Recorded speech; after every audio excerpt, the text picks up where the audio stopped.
இது வந்து ஒரு ஹை இன்டென்சிட்டி பிளாஸ்ட். ஒரு கார் வெடிச்சது மட்டும் இல்லாம காருக்குள்ள இருந்த அப்ப வந்து அதிக உயிரிழப்பை ஏற்படுத்தணும் அப்படின்ற காரணத்துக்காக ஒருவேளை தப்பிக்கும் பொழுது மாட்டினா நாம வந்து இந்த பிளாஸ்டை ஏற்படுத்திடலாம் அப்படின்ற ஒரு இந்த 3000 கிலோ மதிப்புள்ள வெடிப்பொருட்கள் வெடிச்சிருந்துச்சுன்னா இதெல்லாம் சும்மா தலைநகரமே கிட்டத்தட்ட. பாகிஸ்தான் வந்து தீவிரவாதத்தை அடுத்த லெவலுக்கு கொண்டு போயிருக்காங்க. நான் சொல்ல நம்ம நாட்டில் இருக்கிறவங்களையே பிரெயின் வாஷ் பண்ணி மூளை செலவு பண்ணி நாட்டுக்காரனை வச்சே ஒன்று அழிக்கிறம்ப. இதை வந்து ஒயிட் காலர் டெரர் மாடியூல்னு சொல்றாங்க. ரேடிகலைசேஷனா என்னன்னு பார்த்தீங்கன்னா, இப்போ நீங்கள் அந்த கேரளா ஸ்டோரி படம் பார்த்துருந்தீங்கன்னா உங்களுக்கு தெரிஞ்சிருக்கும். இந்த மூளை செலவையே ரொம்ப துரிதமாக விடுவாங்க. அப்போ இங்கே பாருங்க, நான் பண்ணலங்க, இந்தியாவில் இருக்கவங்களே பண்றாங்க, அவங்களே பண்ணிக்கிட்டாங்க, நான் என்னங்க பண்ண முடியும்? எங்களுக்கும் எப்பயுமே அவனுக்கு பொறுப்பு. முன்னாடி நடந்த சம்பவங்கள்லாம் உங்களால அந்த லிங்க்ஸை வந்து கண்டுபிடிச்சு காமிச்சிட முடியும். பாத்தீங்களா, பாகிஸ்தான்ல தான் இருக்காரு, பாகிஸ்தான்ல இருந்தா வந்து தாக்குதல் பண்ணிட்டு போய். இந்த பாகிஸ்தான் மீடியாக்கள் எச்சத்தனமான ஒரு காரியத்தை பண்ணாங்க. ஃபர்ஸ்ட் என்ன பண்ணாங்கன்னா, இந்தியா வந்து சாதாரணமா எரிஞ்ச ஒரு காரை வந்து பாம் பிளாஸ்டா மாத்தி பாகிஸ்தானை வந்து குறை சொல்ல பாக்குது. இந்தியாவுடைய தலைநகரத்துக்கே வந்து பாதுகாப்பு கிடையாது. எந்த லெவல்ல இந்தியா இருக்கு பாருங்க. அதாவது உண்மையான தீவிரவாதிங்க அவனுங்க கிடையாது, உண்மையான தீவிரவாதிங்க இவனுங்க தான். வந்து இவரே வைப்பாராம், அப்படி இவரே எடுப்பாராம் அப்படின்ற மாதிரி பேசுறது, இது மாதிரி கேவலமான அரசியல் வந்து இது எல்லாமே எதுக்காக வச்சிருந்தாங்க? அதை வச்சு நான் தீபாவளிக்கு பட்டா செய்ய போறாங்களா? அதை வச்சுக்கிட்டு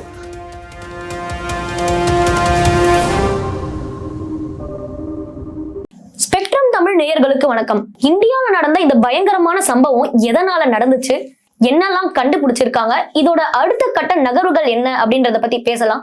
வணக்கம் சார். வணக்கம்மா. இந்த சம்பவத்தை விட்டு சீக்கிரம் வந்து வெளியே வர முடியல. ஒவ்வொரு இந்தியரும் வந்து மனதளவுல பாதிக்கப்பட்டிருக்காங்க. இந்த விஷயங்கள்ல அப்படி என்ன நடந்திருக்கு, என்னெல்லாம் கண்டுபிடிச்சிருக்காங்க, சொல்லுங்க சார். கண்டிப்பாமா. இப்போ நம்ம வந்து ஏற்கனவே சமீபத்தில் நடந்த அந்த தாக்குதல், பஹல்காம் தாக்குதல்ல அத்தனை அப்பாவி இந்தியர்கள் வந்து கொல்லப்பட்டாங்க. அதுக்கு முன்னாடி புல்வாமா தாக்குதல்ல சிஆர்பிஎஃப் வீரர்கள் கொல்லப்பட்டாங்க. அப்பவே பார்த்தீங்கன்னா நம்ம எல்லாருமே கண்டிப்பா இப்படி ஒரு விஷயம் நம்ம நாட்டை சேர்ந்தவங்க, நம்மளுடைய உடன்பிறப்புகள் அப்படி நடக்கும்பொழுது நம்மளால அதை ஏற்றுக்க முடியாது. அதை இன்னும் மறக்க முடியல. கரெக்டா, இப்பயும் நம்மளால பஹல்காம் தாக்குதல முழுசா மறக்க முடியல. அதுக்குள்ளவே பார்த்தீங்கன்னா டெல்லியில இப்படி ஒரு விஷயம் நடக்கும் பொழுது கண்டிப்பா யாராலையும் அவ்வளவு சீக்கிரம் வெளியே வர முடியாது. இதுல பிரேக் த்ரூ அப்படின்னு பாத்தீங்கன்னா, இந்த சம்பவத்துல காலையில இருந்து எல்லா மீடியாவும் என்ன நடந்துச்சுன்னு டீட்டெயிலா பேசிட்டாங்க. என்னெல்லாம் கண்டுபிடிச்சிருக்காங்கன்னு ஷார்ட்டா சொல்லணும் அப்படின்னா, ஃபர்ஸ்ட் வந்து இது வந்து ஒரு high intensity blast. High intensity பிளாஸ்ட்ன்றது இப்போ ஒரு கார் வெடிக்க மிஞ்சு போன ஒரு கார் வெடிச்சா என்ன நடக்கும்? அந்த கார் எரியும், தண்ணி ஊத்தி அணைப்பாங்க, பெரிய அளவுக்கு வந்து பாதிப்பு ஒன்றும் இருக்காது. ஆனா இது பாத்தீங்கன்னா ஒரு ஹை இன்டென்சிட்டி பிளாஸ்ட். ஒரு கார் வெடிச்சது மட்டும் இல்லாம காருக்குள்ள இருந்த அந்த வெடிப்பொருட்கள், அது அமோனியம் நைட்ரேட்டா இருக்கலாம், ஆர்டிஎக்ஸா இருக்கலாம், இது ரெண்டுமே உங்களுக்கு வந்து எக்ஸ்ப்ளோசிவ் மெட்டீரியல் தான். மேக்ஸிமம் இது வந்து அமோனியம் நைட்ரேட்டா இருக்க தான் வாய்ப்புகள் அதிகம். அது ஆனா ஃபாரன்சிக் டீம்லாம் வந்து ரிப்போர்ட் கொடுத்ததுக்கு அப்புறம் தான் நம்மளால அதை சொல்ல முடியும். இந்த சம்பவத்துல பாத்தீங்கன்னா காருக்குள்ள இருந்த அந்த வெடிப்பொருள் அதிகமா இருந்திருக்கு. அது கூடவே பெட்ரோலும் கம்ப்ளீட்டா வச்சிருந்திருக்காங்க. கார்ல இருந்த பெட்ரோல் போக எக்ஸ்ட்ரா பெட்ரோலும் வந்து கார்ல வச்சிருந்திருக்காங்க. எதுக்காக வச்சிருந்திருக்கணும்? பயங்கரமா எக்ஸ்ப்ளோசிவா வெடிக்கும், அதனுடைய இன்டென்சிட்டி அதிகமா இருக்கணும் அப்படின்றதுக்காக. அதனாலதான் இது வந்து ஒரு ஹை இன்டென்சிட்டி பிளாஸ்ட் அப்படின்னு சொல்றாங்க. அப்ப இதனுடைய வீரியம் ரொம்ப அதிகமா இருக்கணும். பாருங்க, 12 பேர் இறந்திருக்காங்க. அபிஷியலா 12 பேர் இறந்திருக்காங்க. இன்னமும் வந்து டெத் டோல் ரைஸ் ஆகும் அப்படின்றாங்க. சீரியஸா 3 பேர் இன்னும் போராடிட்டு இருக்காங்க. 25 பேர்கிட்ட இன்ஜூர் ஆயிருக்காங்க. அப்ப வந்து அதிக உயிரிழப்பை ஏற்படுத்தணும் அப்படின்ற காரணத்துக்காக ஐஇடினா உங்களுக்கு வந்து இம்ப்ரூவைஸ் எக்ஸ்ப்ளோசிவ் டிவைஸ்ன்னு சொல்றாங்க. அதாவது ரொம்ப நவீனமயமாக்கப்பட்ட ஒரு வெடி பொருளை வச்சுக்கலாம். அப்படி ஒரு கேட்ஜெட்டை செஞ்சு இதை வந்து வெடிக்க வச்சிருக்காங்க. இந்த சம்பவத்துல பிரைம் சஸ்பெக்ட் பாத்தீங்கன்னா டாக்டர் உமர் முகமது அப்படின்ற ஒரு மருத்துவர் தான் வந்து பிரைம் சஸ்பெக்டா வச்சிருக்காங்க. அவர் தான் காரு ஓட்டிட்டு வந்திருக்காரு. அதனுடைய சிசிடிவி இமேஜ் கூட நீங்க பார்த்துருப்பீங்க, ரிலீஸ் ஆயிருக்கு. இப்ப வந்து எதுக்காக இது நடந்துச்சு அப்படின்னு கேட்டீங்கன்னா, இப்ப நீங்க சொன்னீங்க என்ன தாக்குதல் சொன்னீங்க? பஹல்காம் தாக்குதல் சொன்னீங்க. பஹல்காம் தாக்குதலுக்கு முன்னாடி ஒரு தாக்குதல் நடந்துச்சு, புல்வாமா. ஆனா அது வரைக்கும் தான் நமக்கு தெரியும். ஆனா இன்னும் டீட்டெயிலா நீங்க நோண்டிங்கன்னா நிறைய தாக்குதல்கள் வந்து நடந்திருக்கு. இந்த குறிப்பிட்ட ஜெய்ஷ் முகமது தான் JEM சொல்லுவாங்க. இந்த JEM அப்படின்ற அமைப்பு 2001 இருந்து இந்தியாவில் நாசம் பண்ணிட்டு இருக்காங்க. இந்த JEM அமைப்போட முதல் குறிக்கோள் என்ன அப்படின்னு பார்த்தீங்கன்னா, ஜம்மு காஷ்மீரை இந்தியா கிட்ட இருந்து செப்பரேட் பண்ணி பாகிஸ்தான் கூட இணைக்கணும். They have to separate Jammu Kashmir from India and integrate it with Pakistan. இந்த JEM வந்து பார்த்தீங்கன்னா 2001 அவங்களுடைய அராஜகத்தை ஆரம்பிச்சாங்க. அதுக்கு முன்னாடி இருக்கு 2001 சொல்ல முடியாது. ஆனா இது மாதிரி உலகத்துக்கே தெரியற மாதிரி ஓப்பனா டெரரிசம் வந்து கட்டவிழ்த்து விட்டது 2001 இருந்து. அப்ப பாத்தீங்கன்னா உங்களுக்கு ஜம்மு காஷ்மீர்ல பார்லிமெண்ட்ல இவங்க அட்டாக் பண்ணாங்க. அப்ப பாத்தீங்கன்னா ஒரு 14 பேர்கிட்ட இறந்தாங்க. அதன் பிறகு அதே 2001 பாத்தீங்கன்னா பார்லிமெண்ட்ல, இந்தியன் பார்லிமெண்ட்ல அட்டாக் நடத்தினாங்க. அதுல வந்து நம்ம சோல்ஜர்ஸ் இழந்தோம், போலீஸ் ஆபீசர்ஸ் இழந்தோம். அதை பத்தி நம்ம இன்னொரு இன்டர்வியூல டீட்டெயிலா பேசலாம். 2001 காஷ்மீர்ல லெஜிஸ்லேட்டிவ் அசம்பிளில இவங்க தாக்குதல் நடத்தினாங்க, பார்லிமெண்ட்ல தாக்குதல் நடத்தினாங்க. அதன் பிறகு 2016 பத்தான்கோட் அட்டாக், அதுல ஒரு 17 சோல்ஜர்ஸ் செத்தாங்க. மறுபடியும் அதே 2016 ஊரி அட்டாக், அதுலயும் ஒரு 14 சோல்ஜர்ஸ் செத்தாங்க. அதன் பிறகுதான் உங்களுக்கு வந்து புல்வாமா அட்டாக் 2019 இப்ப சமீபத்துல நடந்த பஹல்காம் அட்டாக். அப்ப இந்த ஜெய்ஷ் முகமது இயக்கத்துக்கு 2001 இருந்து இந்தியாவில வந்து கொடூர தாக்குதல்களை நடத்தின ஒரு ஹிஸ்டரி இருக்கு.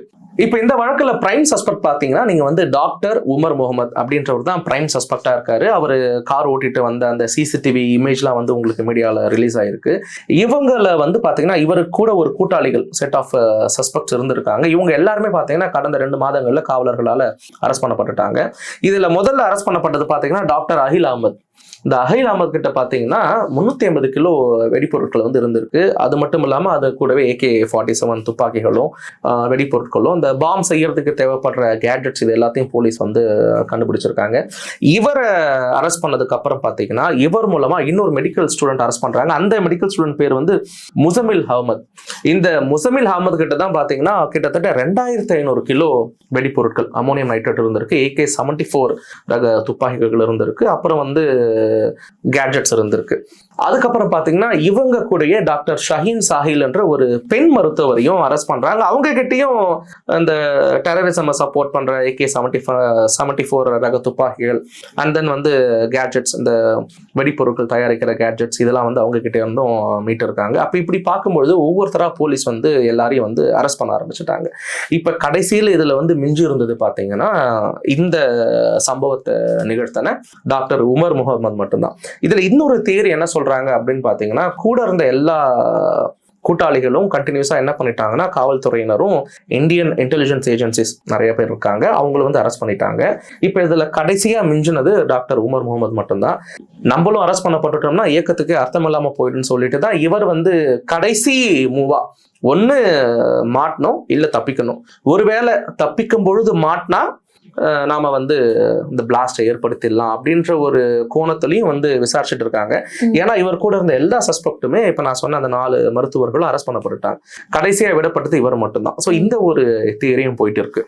இதுல குறிப்பா பார்க்கப்பட வேண்டியது பாத்தீங்கன்னா ஹரியானா, உத்தரப்பிரதேஷ், ஜம்மு காஷ்மீர், டெல்லி, இந்த மாநிலங்களை சேர்ந்த காவல்துறையினர், உளவுத்துறை, இத்தனை ஏஜென்சிஸ் வந்து துல்லியமா செயல்பட்டதால நமக்கு வந்து கிட்டத்தட்ட 3000 கிலோ மதிப்புள்ள வெடிப்பொருட்களை வந்து கைப்பற்றப்பட்டிருக்காங்க. இதுல கொஞ்சம் யோசிச்சு பாருங்க, 3000 கிலோ மதிப்புள்ள வெடிப்பொருள் அப்படின்றது பாத்தீங்கன்னா வெடிச்சிருந்துச்சுன்னா, இந்த 3000 கிலோ மதிப்புள்ள வெடிப்பொருட்கள் வெடிச்சிருந்துச்சுன்னா இதெல்லாம் சும்மா தலைநகரமே கிட்டத்தட்ட நாசம் பண்ணியிருப்பாங்க. அப்ப இவங்களுடைய எய்மே பாத்தீங்கன்னா இது மாதிரி பெருசா எதனா பண்ணணும்ன்றதுதான். ஆனா அதை வந்து நம்ம இந்தியன் ஏஜென்சிஸ் வந்து முறியடிச்சிருக்காங்கன்னு தான் நான் சொல்லுவேன். உயிரை காப்பாத்துற டாக்டர்ஸே வந்து பல பேரோட உயிரை வந்து கொல்றதுக்காக இந்த மாதிரி வேலைகளை வந்து செஞ்சுட்டு இருக்காங்க. அதுவும் தாய்நாட்டு மக்களையே கொல்றதுக்காக வேலை பார்த்திருக்காங்க. இதை எப்படி எடுத்துக்கிறது? அதுதான்மா இப்ப இதுல பாத்தீங்கன்னா பாகிஸ்தான் வந்து தீவிரவாதத்தை அடுத்த லெவலுக்கு கொண்டு போயிருக்காங்க நான் சொல்லுவேன். டெரரிசம் பாகிஸ்தான் வந்து அடுத்த லெவலுக்கு கொண்டு போயிருக்காங்க. எப்படி அப்படின்னு பாத்தீங்கன்னா, இதுக்கு முன்னாடி எல்லாம் பாத்தீங்கன்னா ஏதாச்சும் ஒரு இது மாதிரி ஒரு சம்பவம் நடந்துச்சுன்னா ஒரு குறிப்பிட்ட தீவிரவாத இயக்கம் வந்து அதுக்கு பொறுப்பேற்றுக்குவாங்க. நாங்க தான் அதை பண்ணோம், பெருமை தட்டிக்கிறதுக்காக, நாங்க தான் அதை பண்ணோம், பாத்தீங்களா இப்படி பண்ணிட்டோம், பாத்தீங்களா அப்படி பண்ணிட்டோம், பாத்தீங்களா அப்படின்னு சொல்லிட்டு இது பண்ணுவாங்க. ஆனா அந்த புல்வாமா தாக்குதலுக்கு அப்புறம், பஹல்காம் தாக்குதலுக்கு அப்புறம் பாத்தீங்கன்னா இந்தியாவுடைய பதிலடி உங்களுக்கு வந்து ஹெவியா இருந்துச்சு. அந்த பதிலடி ஹெவியா இருக்கும் பொழுது உலக நாடுகள் ஆப்வியஸா யாருக்கு சப்போர்ட் பண்ணுவாங்க? இந்தியாவுக்கு பண்ணுவாங்களா, பாகிஸ்தானுக்கு பண்ணுவாங்களா? இந்தியாவுக்கு தான் பண்ணுவாங்க.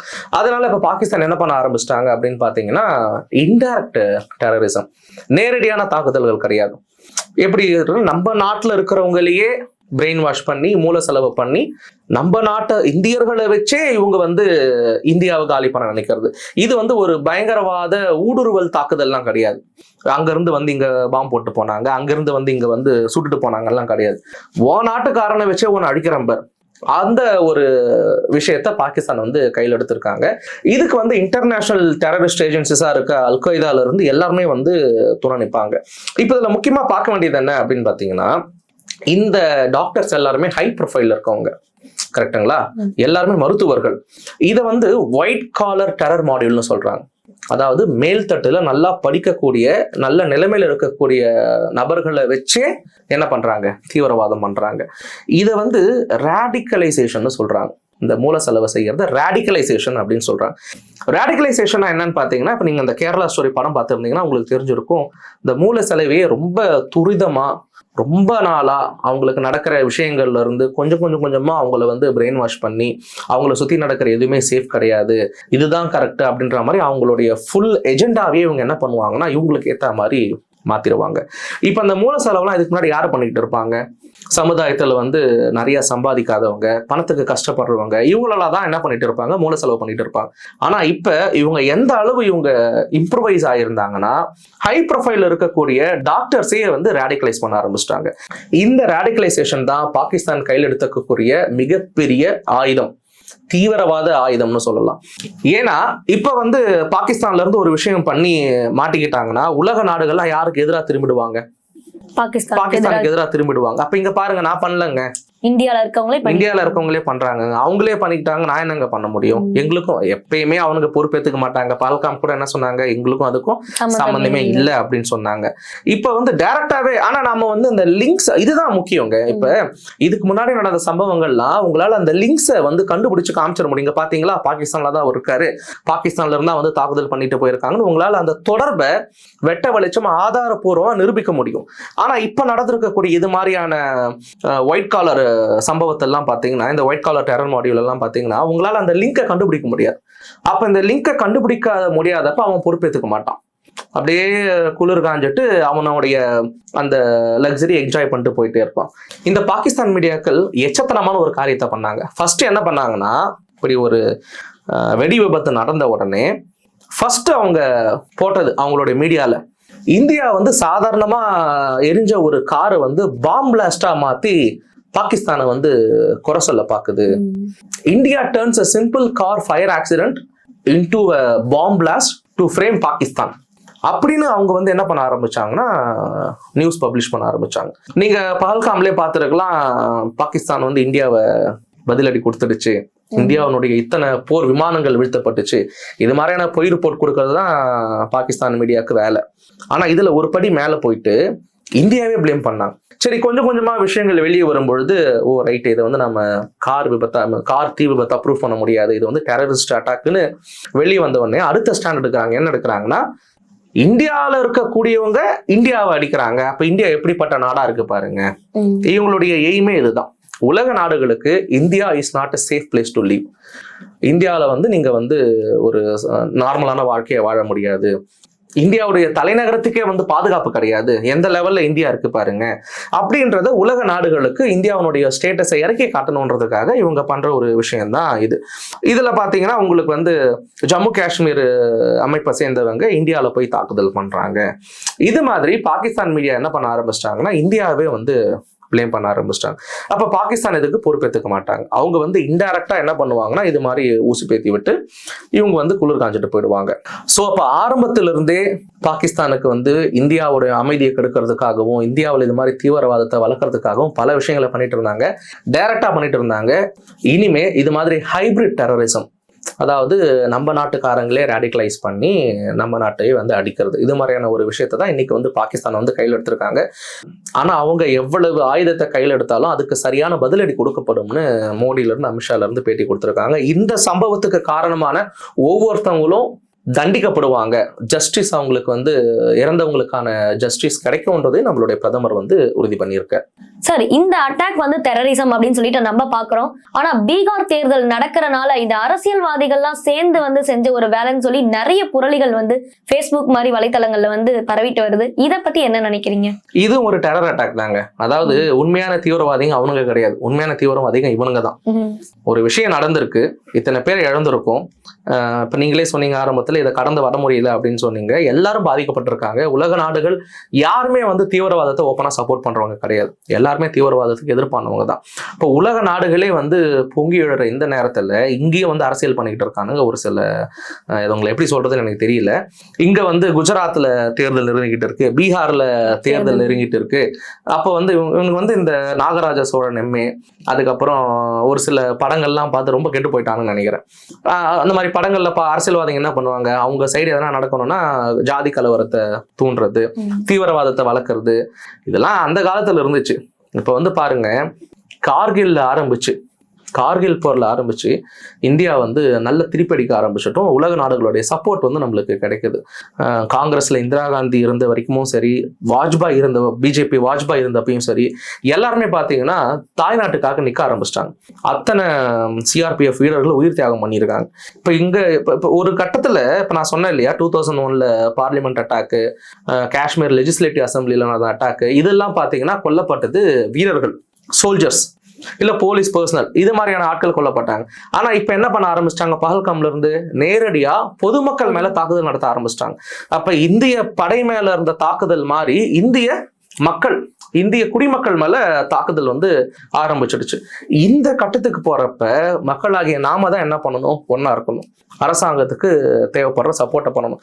இந்த வதந்தியை கிளப்புறது, இந்த சினிமா பார்த்துட்டு வந்து இவரே வைப்பாராம், அப்படி இவரே எடுப்பாராம் அப்படின்ற மாதிரி பேசுறது, இது மாதிரி கேவலமான அரசியலை வந்து இதை பண்ணாதீங்கன்னு நம்ம மேஜர் மதன்குமார் சார் கூட சொல்லியிருக்காரு. வதந்திகளை பரப்பாதீங்க, வதந்திகளை பரப்புறவங்கள தான் முதல்ல அரெஸ்ட் பண்ணணும்.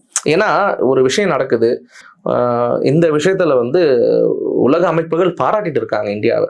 இது ஒரு பெரிய அசம்பாவிதம் தான். இருந்தாலும் கிட்டத்தட்ட 3000 கிலோ வெடிப்பொருட்களை வந்து 2 மாசத்துல வந்து நாம ரெக்கவர் பண்ணியிருக்கோம்.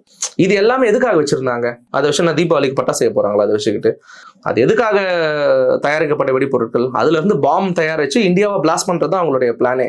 இன்னைக்கு வந்து இந்தியன் ஏஜென்சிஸ் எல்லாருமே இதை வந்து முறியடிச்சிருக்காங்க.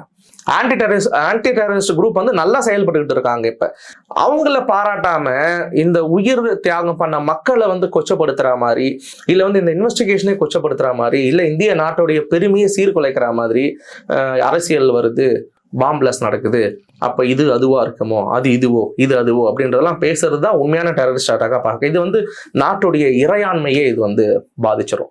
அதனால வதந்திகளை பரப்புறதை நிறுத்தணும். நாம முடிஞ்ச அளவு இதுக்கு உயிரிழந்த குடும்பத்துக்கும் சரி, இல்ல வந்து இது சம்மந்தமா நடக்கிற இன்வெஸ்டிகேஷனுக்கும் சரி, அதை கொஞ்சம் பொறுமையா பார்த்தோம்னாலே கொஞ்ச நாள்ல எல்லாமே வெளியே வந்துடும். இதுக்கான பதிலடியும் கண்டிப்பா இருக்கும்ன்றத எதிர்பார்க்கலாம். கண்டிப்பா இந்த சம்பவம் தொடர்பா நிறைய விஷயங்கள் வந்து வெளிவரும் அப்படின்னு சொல்லி எதிர்பார்க்கப்படுது.